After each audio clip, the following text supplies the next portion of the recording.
O que faz uma sexóloga?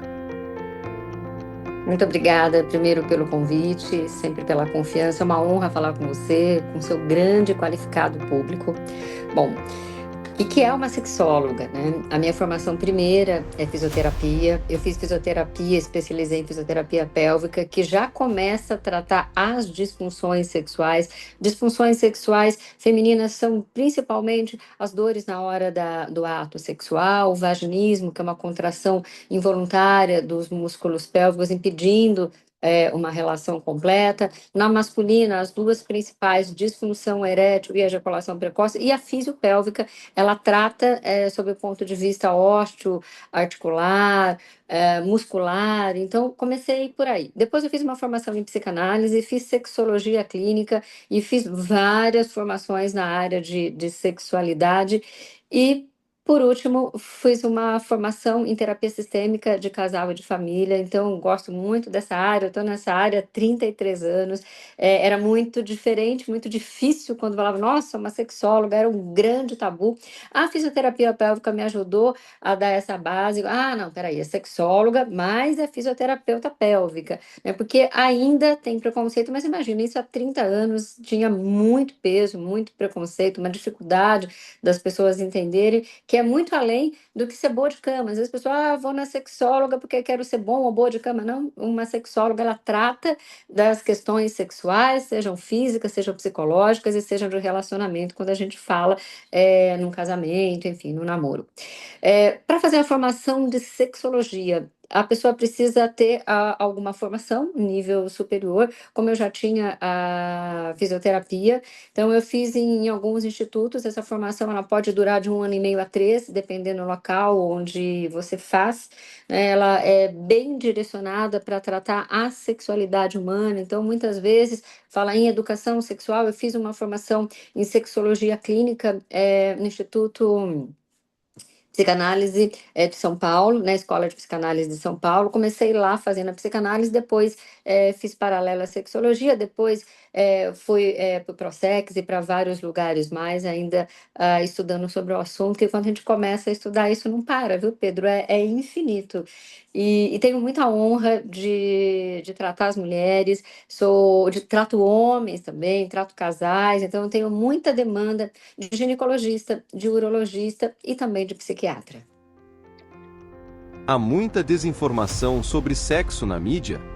Tem muita desinformação porque, infelizmente, vamos dizer que essas informações todas que estão na net em geral, não é só nas buscas, elas também muitas vezes são errôneas, e muitas vezes muitos profissionais que se dizem sexólogos, talvez até sejam, trazem um viés muito apelativo, né? Então, muitas vezes de um jeito jocoso, e sem ciência, né? Então, ainda tem uma desinformação pelo tipo de informação que muitas vezes é veiculada. O silêncio sobre o sexo causa culpa, ansiedade ou frustração? Tudo isso porque acaba gerando um grande tabu, né? Falo que a humanidade ela tem vários tabus. Um é sobre falar de sexo abertamente, falando sobre os seus desejos, suas fantasias. A pessoa tem muita vergonha do seu par. Então, se eu falar, o que que o outro ou a outra vai achar? Então, a coisa do julgamento, aquele silêncio que às vezes deixa muita dúvida no outro. E quando a gente deixa de falar até desses desencontros íntimos, às vezes o problema não é de um ou do outro, às vezes é do relacionamento, às vezes é dessa falta mesmo de que o que está acontecendo? Vamos melhorar junto, né? Não culpabilizar nenhum nem outro. Então, tudo isso caminha, todos esses sentimentos que você trouxe, sim, eles vão permeando e muitas vezes a pessoa vai adoecendo ou esse casal vai se afastando. Existe uma pressão estética e etária sobre o sexo? Excelente, porque às vezes a pessoa ela acha que o outro vai desejar, principalmente mulher, principalmente nós mulheres. Nossa, tô barrigudinha, ou tô com uma marca de alguma cirurgia, tô com uma celulite. Já de antemão, falando para todas as mulheres, homem que é homem, não vai ficar medindo isso, não vai ficar olhando para isso, pelo contrário. Homem gosta de mulher bem resolvida, que se entrega, que não se julga, né? Mas tem essa questão feminina que fala, não, hoje eu não depilei, não, hoje não dá, hoje minha barriga está inchada. E então sim, tem esse apelo, e infelizmente também tem os algoritmos que entregam para aqueles homens que têm vício em pornografia um excesso de conteúdo muito plastificado, né? Então, o homem também idealiza aquela mulher perfeita, por mais que ele não fale para a sua parceira, e fica muito nos vícios da pornografia que levam a muitas disfunções sexuais masculinas. A pornografia educa ou deseduca? Totalmente deseduca. Na verdade, a gente poderia trocar a pornografia por erotismo, né? Então, um filme erótico que tem algumas cenas picantes, sensuais, ok. A pornografia, Pedro, ela vem de um lugar onde tem uma amostra excessiva. E como eu falei, os algoritmos hoje estão tão inteligentes, as inteligências artificiais, todas as formas de comunicação, mesmo as redes sociais. Então, a pessoa fez uma pesquisa sobre aquilo, vai começar a vir sobre qualquer assunto, né? E da pornografia instiga muito o cérebro. Então, o que acontece? O homem que é visual acaba adoecendo. Então, ele não olha só a pornografia. Porque uma coisa é pornografia, outra coisa é vício de pornografia. Esse vício se instala muito rápido, e aí é muito ruim. E esse homem, via de regra, que tem um vício de pornografia, começa a ter um relacionamento ruim, porque começa a ter muita disfunção erétil. Qual a sua opinião sobre educação sexual nas escolas? Eu acho que é fundamental, desde que seja feito com profissionais sérios, desde que respeitem as idades, né?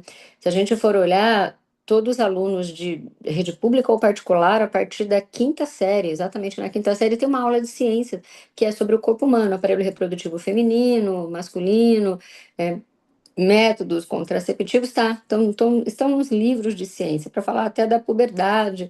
Eu acho que esse é um gancho para a gente falar sobre educação sexual. Educação sexual nas escolas é para prevenir uma gravidez precoce, é para prevenir muitas complicações dessa cabecinha que está formando, que muitas vezes está confusa, não é para falar. Como muita gente fala, se falar educação sexual vai estimular a transar, muito pelo contrário. É para falar sobre o cuidado desses hormônios que estão aí desenfreados e sobre depois as consequências, né, do impulso, muitas vezes, dessas relações precoces. Então, sendo bem feita, acompanhado, né, por um especialista. Um professor não tem obrigação de saber falar isso, mas é o que eu imagino, Pedro, que isso deveria ser escola e família junto, né? Então, a família ter uma participação com a escola, porque não adianta a escola falar uma coisa e a família falar outra, né? Então, é um assunto bastante delicado, mas eu vejo, sim, que na quinta série, quando começa na puberdade, e no ensino médio, onde as pessoas já começam a ter relação sexual. Às vezes, quando a gente vai numa escola, meninos e meninas já tiveram relação sexual, e às vezes começa a ter relação sexual desprevenido. Às vezes não fica grávida, mas pode pegar uma IST, uma DST, então ter complicações para a vida. Quando um casal deve buscar um terapeuta? Excelente. Há um tempo atrás, Pedro, um grande gancho, quando as pessoas vinham procurar, um tempo atrás, que eu digo 30, 20 anos, era assim, traição, e estamos muito ruim na beira da separação, já conversando com o advogado, procurava um terapeuta de casal, um psicoterapeuta especialista nessa área para tratar. Hoje, principalmente pós-pandemia, vamos dizer, nos últimos 5 anos, 3 anos, eu tenho visto muitos jovens que querem morar junto ou que estão morando junto, que às vezes nem casaram ou que vão casar, que procuram um terapeuta de casal para alinhar os combinados e as expectativas. Eu acho isso sensacional, porque você não trata de problema, você trata principalmente de um diálogo assertivo. Então, isso eu acho que é sensacional, mas via de regra, quando procurar um terapeuta, não estando nem no extremo nem no outro, quando o dia a dia começou a ficar com muita rotina, quando a obrigação de educar filhos, os pais envelhecendo, crises às vezes no trabalho, crises pessoais, começou a sentir que está tendo um afastamento, que começa a discutir por qualquer coisa, é hora de uma terapia junto e, quem sabe, separado também. O que precisamos reaprender sobre sexo? Primeiro, a se respeitar. né, a respeitar o outro. Eu falo que ser bom de cama é a gente diminuir esse auto-julgamento, não julgar o outro e entrar numa permissão psíquica. Quando eu me permito, quando eu relaxo, quando eu entrego, o nosso corpo sabe o que vai fazer. O que atrapalha dentro da sexualidade é uma cabeça muito pensante, muito ansiosa, muito controladora, que em vez de ter prazer, tem tensão. Acho que a mensagem final é: não tenham preconceito, procure uma sexóloga, nem se for para conhecer, só falar, tenho curiosidade, né? Converso com a internet sobre isso, mas queria conversar com alguém que tem experiência. Então, se dê esse presente, porque você vai ficar surpresa de quanta coisa boa tem aí dentro que você nem sabe. Gostou das orientações? Você pode entrar em contato com a doutora Lela Monteiro pelo Instagram, @Lela com você, ou pelo YouTube, Lela Monteiro. O nome Lela se escreve assim, L-E-L-A-H.